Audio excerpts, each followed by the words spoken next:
Hello everyone, welcome back to my channel and I hope that you're all doing very well. So today in this video we'll be covering a poem written by Henry Reid that is Naming of Parts. तो आज की इस video में हम एक और poem discuss करने वाले हैं जिसका नाम है नेमिंग ऑफ पार्ट्स जो कि लिखा है हेनरी रीड ने. So before this poem goes on, let's get to know the introduction to the poet. The poet is Henry Reid. He was a British poet, translator, radio dramatist and journalist. तो ये एक British poet थे, यानी ये कविताएं लिखते थे, and translator यानी किसी भी रिटन वर्क को ये ट्रांसलेट करते थे, उसकी लैंग्वेज को चेंज कर देते थे. फॉर एग्जांपल अगर ये हिंदी में है तो इंग्लिश में कर देते थे, अगर जर्मन में है तो इंग्लिश में कर देते थे. तो इस तरीके से ये एक ट्रांसलेटर भी थे एंड रेडियो ड्रामेटिस्ट. तो ड्रामेटिस्ट तो सबको पता है नाटककार है ना, जो एक्टिंग करते हैं, और रेडियो ड्रामेटिस्ट का मतलब है जो वर्बली एक्टिंग करते हैं. जैसे कि हम रेडियो पे सुनते हैं तो हमें सिर्फ उनकी आवाज़ सुनाई देती है, तो इसी तरीके से हम कहेंगे रेडियो ड्रामेटिस्ट, जिससे हम आवाज़ सुनते हैं सिर्फ, और वो बना बना के जो भी बातें बोलते हैं, ड्रामा करते हैं बोल के, हम उनको देख नहीं पा रहे हैं, है ना, फेस से हम उनको देख नहीं पा रहे हैं लेकिन हम सुन पा रहे हैं वर्बली जो वो करते हैं, तो उसको हम कहते हैं radio dramatist. And he was a journalist also, और ये एक जर्नलिस्ट भी थे. तो ये पोइट थे, translator, radio dramatist and he was a journalist. तो जर्नलिस्ट एक ऐसा इंसान होता है जो कि न्यूज़पेपर के लिए लिखते हैं, है ना, रिटन वर्क जो भी करते हैं वो न्यूज़पेपर के लिए और या फिर मैगज़ीन के लिए, तो हम उनको कहते हैं journalist. If you know then well and good, और जिनको नहीं पता था उनको अब क्लियर हो गया. And he was born on 22 February 1914 Birmingham, United Kingdom. और इनका जन्म हुआ था 22 फरवरी को 1914 में, 1914 में, बर्मिंघम में, जो कि है यूनाइटेड किंगडम में. And he was died on 8 December in 1986 London, United kingdom. तो इनकी डेथ कब हो गई थी? 8 December में. जन्म हुआ था 1914 को और इनकी डेथ हो गई थी 1986 में, ठीक है, और लंदन में ही हुआ था. जन्म इनका बर्मिंघम में हुआ था और जब ये इनकी डेथ हुई थी तो वो लंदन में, यूनाइटेड किंगडम में, ठीक है, यहाँ हुई थी. एंड अब हम चलते हैं इनके रिटन वर्क्स की तरफ जो कि इन्होंने लिखे हैं, बुक्स वगैरह. तो इन्होंने वैसे बहुत सारे लिखे हैं पर कुछ जो हैं जो बहुत ही ज़्यादा फेमस हो जाते हैं तो हम उनको देख लेते हैं. Lessons of the war, naming of parts, इसको हम आज डिस्कस करेंगे इस वीडियो में. And the next one is a map of Verona and the auction sale and so on. बहुत सारी चीज़ें इन्होंने लिखी हुई हैं, ठीक है. तो जो मेन थी वो हमने अभी देख लिया. तो इतना था हमारा इंट्रोडक्शन टू द ऑथर, ठीक है. अब हम चलते हैं कि ये जो पोएम है ये किस बारे में लिखी गई है. जैसे कि हम देख रहे हैं नेमिंग ऑफ पार्ट्स, यानी पार्ट्स के नाम बताना, अंगों के नाम बताना. तो इसमें किस चीज़ के अंगों के बारे में बात की गई है? तो इसमें हम पढ़ेंगे कि एक राइफ़ल है जिसके बारे में एक मिलिट्री इंस्ट्रक्टर है जो कि अपने ट्रेनीज़ को राइफ़ल के पार्ट्स के नाम बता रहे हैं. तो राइफ़ल सिंपली एक गन होती है और इस गन के बारे में जो मिलिट्री इंस्ट्रक्टर हैं वो अपने सारे ट्रेनीज़ को, जितने भी ट्रेनिंग के लिए आए हुए हैं, उन सब को राइफ़ल के पार्ट्स बता रहे हैं, ठीक है, क्योंकि इनका काम ही होता है इंस्ट्रक्ट करना. तो इसमें this is also a kind of teaching, है ना. तो यहाँ पे वो इंस्ट्रक्ट कर रहे हैं, उनको समझा रहे हैं, उनको बता रहे हैं. जो भी हमारे इंस्ट्रक्टर हैं वो अपनी ट्रेनीज़ को राइफ़ल के पार्ट्स के बारे में बता रहे हैं. तो इतना हमें क्लियर है. हमने इंट्रोडक्शन देखा, जो हमारे पोएट थे उनका इंट्रोडक्शन, और ये पोएम किस बारे में है. तो ये एक राइफ़ल के पार्ट्स के बारे में है जो कि एक मिलिट्री इंस्ट्रक्टर अपनी ट्रेनीज़ को बता रहे हैं. तो इन सब ट्रेनीज़ में एक ऐसा है जो कि नेचर की तरफ ज़्यादा फैसिनेटेड हो जाता है, आकर्षित हो जाता है जब उसको बताई जा रही हैं सारी चीज़ें, सारे ट्रेनीज़ के साथ वो भी है, पर वो उस पर ध्यान ना दे के बाहर के मौसमों की तारीफ़ करने लग जाता है, कभी फूल की तारीफ़ करने लग जाता है, वेदर की तारीफ़ करने लग जाता है, ठीक है. तो इस पोएम को अब हम शुरू करते हैं. चलिए लाइन बाय लाइन समझते हैं. Today we have naming of parts, yesterday we had daily cleaning. तो जो इंस्ट्रक्टर हैं हमारे वो कह रहे हैं कि आज के लिए हमारे पास नेमिंग ऑफ पार्ट्स है, यानी आज हम जो हमारी राइफ़ल है उसके पार्ट्स को पढ़ने वाले हैं, उनके नामों को जानने वाले हैं.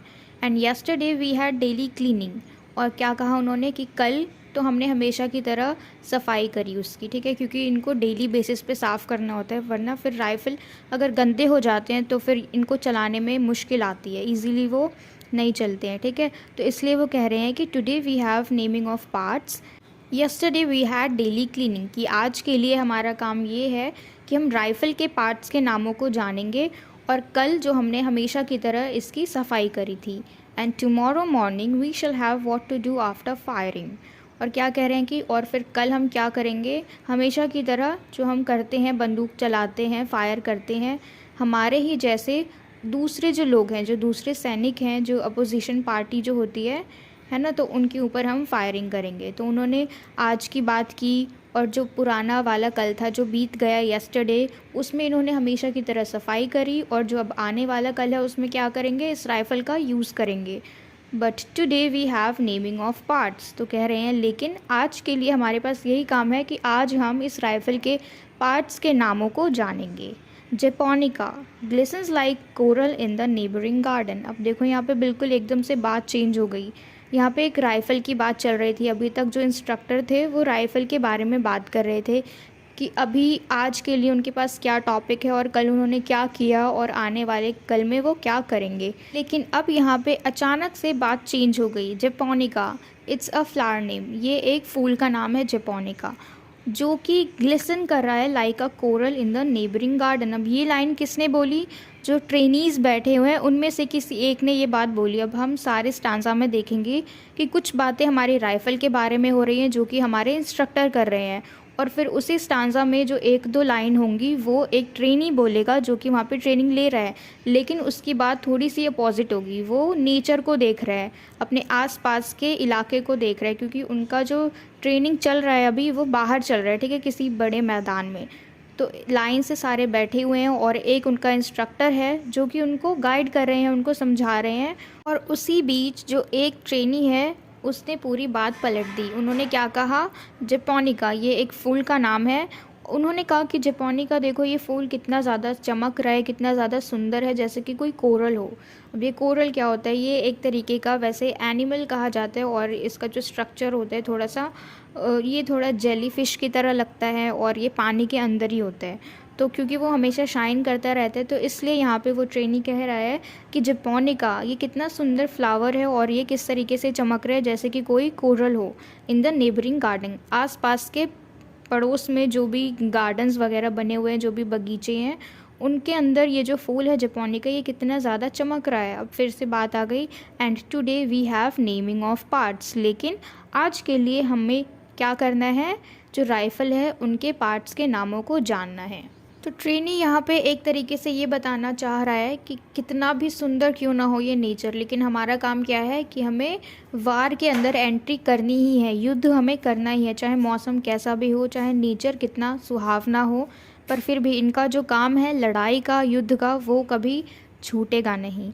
तो फिर उन्होंने क्या कहा कि लेकिन आज के लिए तो चलो हमारे पास क्या है कि हम राइफ़ल के पार्ट्स के नामों को जानेंगे।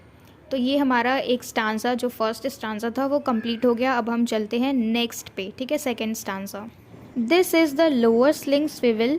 तो अब यहाँ पे हमारे इंस्ट्रक्टर जो हैं उनके हाथ में राइफ़ल है, और वो सारे ट्रेनीज़ को उस राइफ़ल को दिखा के समझा रहे हैं कि ये जो पार्ट है ये हमारा लोअर स्लिंग स्विवल है, ये एक राइफ़ल का पार्ट होता है।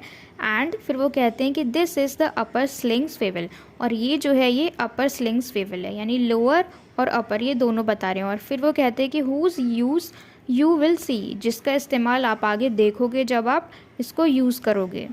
When you are given your slings, और कब यूज़ करोगे, जब आपको ये सारे दे दिए जाएंगे, जो भी राइफ़ल बता रहे हैं, राइफ़ल के पार्ट समझा रहे हैं, इनको आपको और अच्छी तरीके से समझ में आएगा जब आप इनको यूज़ करोगे और जब आपको ये दे दिए जाएंगे। And this is piling which in your case you have not got. और फिर वो आगे क्या बताते हैं, दूसरा पार्ट इंट्रोड्यूस करा रहे हैं वो ट्रेनीज़ को कि ये तो चलो लोअर स्लिंग था और ये था अपर स्लिंग स्विवल। अब नेक्स्ट जो है ये है पाइलिंग, यानी पाइलिंग स्विवल, जो कि आपके केस में शायद आपको नहीं मिला है, यानी इनका जो राइफ़ल है ये थोड़ा सा अलग है, और जो राइफ़ल ट्रेनीज़ को दिया गया है उसमें ये वाला पार्ट है ही नहीं। अब हम देखते हैं next line, the branches hold in the gardens they are silent eloquent gestures which in our case we have not got. अब यहाँ पे बिल्कुल बात चेंज हो गई, अभी हम राइफ़ल के पार्ट्स को पढ़ रहे थे, अब फिर से यहाँ पे नेचर की बात आ गई तो ये नेचर की बात कौन कर रहा है? One of the trainees. जो भी इस ट्रेनिंग के लेक्चर को सुन रहे हैं उसमें से कोई एक सोल्जर है जिनका ध्यान अब फिर से कहाँ चला गया? नेचर के ऊपर। और वो कह रहे हैं the branches hold in the gardens their silent eloquent gestures, कि जो भी ब्रांचेस है इस गार्डन में कितने ज़्यादा साइलेंट है और कितने ज़्यादा भावनात्मक है, यानी उनके पास से बहुत अच्छी वाइब्रेशंस आ रही हैं, बहुत फ्रेश एयर आ रहे हैं, पूरा अच्छा सा माहौल बना हुआ है, लेकिन इनमें मूवमेंट नहीं हो रही है। ठीक है, जो भी ब्रांचेस हैं पेड़ के उनमें बिल्कुल भी मूवमेंट नहीं हो रही है, वो बिल्कुल एक जगह पर स्थित हैं, खड़े हैं, वो हिल नहीं रहे हैं। और फिर वो क्या कहते हैं कि which in our case we have not caught. पर चलो हमारे केस में देखा जाए तो हमारे अंदर ये सारी चीज़ें नहीं हैं। यहाँ पे वो साइलेंट की बात कर रहे हैं, क्योंकि ये जो सोल्जर्स हैं इनमें साइलेंट मतलब कोई नामो निशानी नहीं होता, क्योंकि इनका काम ही क्या है? वार के अंदर पार्टिसिपेट करना, लड़ना, युद्ध करना। तो ये सारी चीज़ें इनमें नहीं है।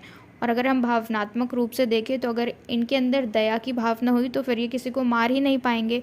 तो इसलिए यहाँ पे जो सोल्जर है वो क्या कह रहे हैं कि हमारे केस में देखा जाए तो हमें ये सारी चीज़ें मिली ही नहीं है, जैसे साइलेंट रहना, कंपैशनेट रहना। ठीक है, तो ये हमारा सेकंड स्टैंजा था जिसके अंदर हमारे इंस्ट्रक्टर ने लोअर स्लिंग स्विवल और अपर स्लिंग स्विवल के बारे में बताया, जो कि राइफ़ल में पार्ट्स हैं। और फिर उन्होंने कहा कि एक और है जो कि पाइलिंग स्विवल है, पर उन लोगों के पास ये वाला राइफ़ल नहीं है। ठीक है, जो राइफ़ल उनको दिया गया है उसमें ये वाला पार्ट नहीं है। पाइलिंग स्विवल वाला पार्ट सिर्फ उनके पास है, किनके पास? इंस्ट्रक्टर के पास। तो अब हम आगे चलते हैं हमारे थर्ड स्टैंजा पे। This is the safety catch which is always released. तो अब यहाँ पे जो हमारे इंस्ट्रक्टर हैं वो राइफ़ल को दिखाते हुए बता रहे हैं कि ये क्या है? सेफ्टी कैच है। इसको इसलिए यूज़ किया जाता है, सेफ्टी के लिए ही, सेफ्टी के पर्पस के लिए यूज़ किया जाता है, ताकि अगर हम उसको यूज़ कर रहे हैं तो हमें कोई नुकसान ना हो। With an easy flick of thumb and please do not let me see any one using his finger. और वो क्या कह रहे हैं कि ये एक सेफ्टी कैच है और ये बिल्कुल हल्के हाथों से, हल्के अंगूठे से हम इसको दबा के यूज़ कर सकते हैं। ये एक बटन की तरह होता है। ठीक है, तो इसमें हमें पूरे हाथ को यूज़ नहीं करना है, पूरी पांचों उंगलियों को यूज़ नहीं करना है। इसमें हम सिर्फ अपने थंब को, अपने अंगूठे को यूज़ करके इसका इस्तेमाल कर सकते हैं। तो हल्के हाथों से हम अपने अंगूठे से इसका यूज़ कर सकते हैं। और यहाँ पे इंस्ट्रक्टर कह रहे हैं कि मुझे एक भी ऐसा सोल्जर नहीं दिखना चाहिए जो इसको यूज़ करते वक्त अपने सारे फिंगर्स को यूज़ कर रहे हैं। ठीक है, इसको यूज़ करने के लिए हमें सिर्फ अपने थंब का यूज़ करना है, ना कि फिंगर्स का। You can do it quite easy if you have any strength in your thumb. तो अब हमारे इंस्ट्रक्टर कह रहे हैं कि तुम इसे बहुत ही आसानी से कर सकते हो, काफ़ी ईजीली कर सकते हो, अगर तुम्हारे थंब में स्ट्रेंथ है, अगर तुम्हारे थंब में दम है तो तुम इसे बहुत ईजीली कर सकते हो, इसमें इतनी मेहनत नहीं है। And the blossoms are fragile and motionless. अब ये लाइन कौन बोल रहा है? आई होप यू नो, हमारा एक सोल्जर। ठीक है, जो ट्रेनिंग में बैठा हुआ है, उन ट्रेनीज़ के साथ इंस्ट्रक्टर की सारी बातें सुन रहा है, सारी गाइडेंस सुन रहा है, लेकिन ये कहाँ जा रहे हैं? बार बार नेचर की तरफ। ठीक है, क्योंकि बाहर खुले मैदान में इनकी ट्रेनिंग हो रही है। तो अब वो कहते हैं the blossoms are fragile and motionless, कि जो फूल है, जो फ्लावर्स हैं, जो खिले खिले फूल हैं, वो बहुत ही नाजुक है और मोशनलेस है, कोई मूवमेंट नहीं है, बिल्कुल स्थिर हैं। Never letting any one see any of them using their finger. अब यहाँ पे क्या मतलब है इसका? क्योंकि जो प्लांट्स होते हैं, जो फ्लावर्स होते हैं, उनके तो हाथ ही नहीं होते हैं, तो यहाँ पे फिंगर्स की बात कहाँ से आई? तो फिंगर का ये मतलब है क्योंकि हम इंसान फिंगर को यूज़ करके अपने सारे काम करते हैं। और जो फूल है, पहले वो कली होती है और फिर धीरे धीरे खिलती है, और वो कब खिल जाती है किसी को नहीं पता लगता। तो यानी उसको भी हम नहीं देख सकते कि कब उसने अपने अंदर बदलाव लिए, कब वो एक बर्ड से फ्लावर में चेंज हो गई। ठीक है, तो इसलिए यहाँ पे क्या कहा जा रहा है कि जो ब्लॉसम्स हैं वो बहुत ही नाजुक हैं, मोशनलेस हैं, और उनको कोई भी नहीं देख सकता कि वो कब अपने हाथों का इस्तेमाल, अपनी उंगलियों का इस्तेमाल करते हैं, यानी कब वो अपने अंदर इतनी इम्प्रूवमेंट लाते हैं, कली से फूल बन जाते हैं।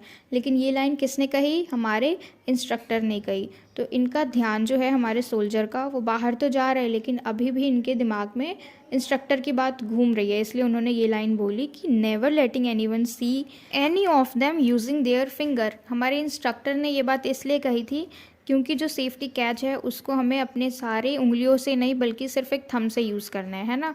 लेकिन यहाँ पे इसका मीनिंग बिल्कुल चेंज हो गया, फूलों तक यही सेम बात आते आते बात सेम है लेकिन मीनिंग चेंज हो गया। ठीक है, तो ये था हमारा थर्ड स्टैंजा। अब हम चलते हैं हमारे फोर्थ स्टैंजा पे। And this you can see is a bolt. अब फिर से हमारे इंस्ट्रक्टर नए पार्ट की तरफ जा रहे हैं, राइफल के नए पार्ट की तरफ, और वो क्या है, बोल्ट है। The purpose of this bolt is to open breech. अब ब्रीच क्या होता है एक राइफल में, जिसमें हम बुलेट्स डालते हैं, है ना, जिसमें बंदूक की गोलियां डालते हैं, और इस ब्रीच को ओपन करने वाला जो हिस्सा है उसको हम क्या कहते हैं, बोल्ट। और वो कह रहे हैं एज यू कैन सी, क्योंकि उनके हाथ में तो राइफ़ल है और वो दिखा के समझा रहे हैं कि देखो, जैसे कि तुम देख रहे हो, ये है हमारा बोल्ट, और इसको हम क्यों यूज़ करते हैं, ब्रीच को ओपन करने के लिए। और ब्रीच क्या है, जिसके अंदर हम बुलेट्स डालते हैं। We can slide it rapidly backwards and forwards, और हम इसको आगे की तरफ और पीछे की तरफ स्लाइड करते हैं। We call this easing the spring. और इसी प्रोसेस को जो सोल्जर्स वगैरह करते हैं राइफ़ल को यूज़ करते वक्त, जब वो उसमें बुलेट्स डालते हैं, तो जब भी वो उसको यूज़ करते हैं, जब चलाने वाले होते हैं, तो हमने देखा है कई बार कि वो क्या करते हैं, आगे पीछे करते हैं और फिर उसके बाद शूट कर देते हैं। तो ये जो प्रोसेस होता है, जो सोल्जर्स वगैरह करते हैं, जो लोग करते हैं राइफ़ल को यूज़, तो उस प्रोसेस को क्या कहते हैं, easing the spring. And rapidly backwards and forwards, the early bees are assaulting and fumbling the flowers, they call it easing the spring। और जिस तरीके से हम एक राइफ़ल को आगे पीछे करते हैं शूट करने से पहले, तो उस प्रोसेस को क्या कहा जाता है, ईजिंग द स्प्रिंग। और वैसे ही जो बीज़ होते हैं, जो मक्खियाँ होती हैं, मधुमक्खियाँ होती हैं, वो फ्लावर्स के आगे पीछे घूमती हैं और फूल के आसपास मंडराते हैं। तो नेचर, एज अ नेचर, ठीक है, नेचर की तरफ से फिर इस प्रोसेस को क्या कहा जाता है, ईजिंग द स्प्रिंग। कि बीज जो हैं वो फ्लावर्स के आगे पीछे घूम रहे हैं, मंडरा रहे हैं, तो उसको कहते हैं ईजिंग द स्प्रिंग। तो यहाँ पे भी इस स्टांजा में भी सेम वही वर्ड्स हैं जो कि हमारे इंस्ट्रक्टर ने यूज़ किए थे उन ट्रेनीज़ को समझाने के लिए, है ना। और जो हमारा एक सोल्जर है जिनका ध्यान किधर है, नेचर में ज़्यादा है और उनके ट्रेनिंग पे कम है, तो वो वही सारी लाइन अब इस नेचर के ऊपर बोल रहे हैं कि जो बीज हैं वो फूल के आगे इधर उधर घूम रही हैं, उन पे मंडरा रही हैं, तो इस प्रोसेस को भी क्या कहते हैं, ईजिंग द स्प्रिंग। तो ये था हमारा फोर्थ स्टैंजा जो कि अब हमने कंप्लीट कर लिया। अब हम चलते हैं लास्ट पे। They call it easing the spring. ये लाइन किसने कही, जो हमारे सोल्जर हैं। अब देखो, स्टांजा तो हमारा फिफ्थ शुरू हो गया, पर इसमें अलग बात नहीं आई, वही सही बात रिपीट हो गई, क्योंकि ईजिंग द स्प्रिंग ये जो शब्द है ये हमने फोर्थ स्टांजा में पढ़ा था और ये हमारा फिफ्थ स्टांजा है, लेकिन यहाँ पे वर्ड चेंज ही नहीं हुआ, वही बात कही जा रही है अभी भी। तो इंस्ट्रक्टर जो है उन्होंने ये बात नहीं कही, बल्कि किसने कही, जो हमारा सोल्जर है, जिनका पूरा ध्यान किधर है, नेचर पे है। तो अभी भी उनके दिमाग में ये बात चल रही है कि अच्छा, they call it easing the spring, कि ये लोग इसको क्या कहते हैं, ईजिंग द स्प्रिंग, ठीक है। और अब हमारे इंस्ट्रक्टर कह रहे हैं कि it is perfectly easy if you have any strength in your थम, like bolt and the breach, the cocking piece and the point of balance, which in our case we have not got। तो यहाँ पे हमारे instructor कह रहे हैं कि ये बहुत ही ज़्यादा इजी है कि हमारे थंब में अगर स्ट्रेंथ है तो हम सारे काम को बहुत ही इजीली कर सकते हैं। Like the bolt and the breech, the cocking piece. Bolt और ब्रीच का काम क्या होता है, जब भी हम बुलेट्स डालते हैं ब्रीच में, तो बोल्ट का काम होता है उसको खोलना, ठीक है, जिसको हम फॉरवर्ड और बैकवर्ड की तरफ मूव करवाते हैं बुलेट्स को डालने के लिए ब्रीच के अंदर। एंड कॉकिंग पीस ये भी एक पार्ट है इसी राइफ़ल का। And the point of balance, ये क्या है, पॉइंट ऑफ बैलेंस का मतलब है कि जिस तरीके से, जिस पोजीशन पे हम उस राइफ़ल को रख देते हैं, ठीक है, तो उसको हम क्या कहते हैं, point of balance, which in our case we have not got, जो कि हमें नहीं मिला है। ये सारी चीज़ें हमें नहीं मिली है, क्यों, क्योंकि मे बी वो जो सारे सोल्जर्स हैं जो ट्रेनिंग के लिए आए हुए हैं वो सारे न्यू है, तो इसलिए उनको शुरुआत से सिखाया जा रहा है। जैसे कि हमने फर्स्ट स्टांजा में पढ़ा था कि इंस्ट्रक्टर उन्हें बता रहे थे कि ये क्या है, हमारा लोअर स्लिंग स्विवल है और ये हमारा अपर स्लिंग स्विवल है और एक पायलन स्विवल है, जो कि अभी हमारे राइफ़ल में नहीं है। यानी इनके पास अलग तरीके का राइफ़ल है। जो न्यू सोल्जर्स हैं, जो ट्रेनीज़ हैं, इनके पास अलग तरीके का राइफ़ल है, इसलिए यहाँ पे कहा जा रहा है कि अभी ये हमें नहीं मिला। And the almond blossoms silent in all of the gardens and the bees going backwards and forwards, for today we have the naming of parts। अब ये लाइन किसने कही, आमंड ब्लॉसम्स की, वही हमारे सोल्जर्स ने, जिनका पूरा ध्यान किधर है, हाँ, नेचर के ऊपर है। तो वो क्या कह रहे हैं कि जिस तरीके से जो बादाम के छोटे छोटे फूल होते हैं वो पूरे गार्डन में फैले हुए हैं, और जो बीज हैं, जो भंवरे हैं, जो मधुमक्खियाँ हैं, ठीक है, ये सारे उसके ऊपर बैकवर्ड एंड फॉरवर्ड की तरफ मूव कर रहे हैं, उनके आगे पीछे घूम रहे हैं, मंडरा रहे हैं। लेकिन हमें क्या, ये तो इतना सुंदर सा जो नेचर है वो तो होता ही रहेगा, लेकिन उनसे हमें क्या मतलब, किनको, सोल्जर्स को। उनके लिए आज क्या है, आज का काम क्या है कि आज उन्हें नेमिंग ऑफ पार्ट्स, यानी जो राइफ़ल है उसके पार्ट्स के नामों को याद करना है, जानना है। तो हमारी पोयम जो है वो यहाँ पे ख़त्म हो गई। तो सबसे मेन चीज़ जो हमने देखा कि इसमें 5 स्टांजा थे, ठीक है, लेकिन उन सब में कैसे थे कि आधा हमारे इंस्ट्रक्टर ने बोला जो कि राइफ़ल के बारे में था, और बाकी का आधा हमारे एक सोल्जर ने बोला जो कि नेचर के बारे में था। ठीक है, तो यहाँ पे हम दोनों चीज़ें देख सकते हैं, एक तो वार की तरफ और दूसरा हमारे नेचर की तरफ। तो ऐसा ज़रूरी नहीं है कि कोई इंसान अगर सोल्जर बन रहा है, इसमें पार्टिसिपेट कर रहा है कि वो युद्ध में जाए, ये सारी चीज़ें सीखे, तो इसका मतलब ये नहीं कि उनका इंटरेस्ट बाहर की चीज़ों में ना हो। यानी खुशी जो होती है हमारी नेचर के अंदर, जैसे कि अभी हमने देखा ये सोल्जर है ना, इनका ज़्यादा फोकस कहाँ था, बाहर था, है ना, नेचर के ऊपर था, उनकी खूबसूरती के ऊपर इनका सारा ध्यान जा रहा था। लेकिन उनका तो उस वक्त ट्रेनिंग चल रहा था, तो ट्रेनिंग से ज़्यादा फोकस इनका कहाँ था, नेचर के ऊपर। तो ऐसा ज़रूरी नहीं है कि अगर कोई इंसान सोल्जर है तो उनको लड़ना ही पसंद हो, है ना। यहाँ पे हम इनको जज कर सकते हैं इस पोएम के थ्रू कि ये जो सोल्जर है जो बार बार नेचर की ब्यूटी को डिस्क्राइब कर रहा है instead of understanding the part of the rifle, है ना। तो इनका सारा ध्यान किधर है, बाहर की तरफ है, क्योंकि इंसान की ज़िंदगी में जो बेसिक चीज़ें होती है ना, जैसे खुश रहना, चैन से रहना, शांति से रहना, तो वो सबको पसंद है। तो हम ऐसे जज नहीं कर सकते कि अगर ये सोल्जर है तो इनको लड़ना ही पसंद है ना। लड़ना तो उनको तब पड़ता है जब हमारी शांति की बात आती है, ताकि हम शांत रहें और वो दुश्मनों से लड़ें, तो इसलिए फिर उन्हें लड़ना पड़ता है। लेकिन ऐसा नहीं है कि उन्हें लड़ना ही पसंद है ना। जैसे कि अभी हमने पढ़ा इस पूरे पोयम में, तो उससे हमें पता लगा कि सारे सोल्जर्स जो हैं, अब सब ऐसे नहीं है कि सबको लड़ना पसंद है, लेकिन कुछ जो हैं वो मजबूरी से लड़ते हैं, जिनको करना ही पड़ता है। तो यहाँ पे इसी के साथ हमारी ये पोएम एंड हो जाती है। And I hope that you really like this video and you understood this video, and if so then please let me know in the comment box and share it with your friends as well so that they can get help from it. And yes, don't forget to subscribe my channel. Until we meet in the next video, keep learning.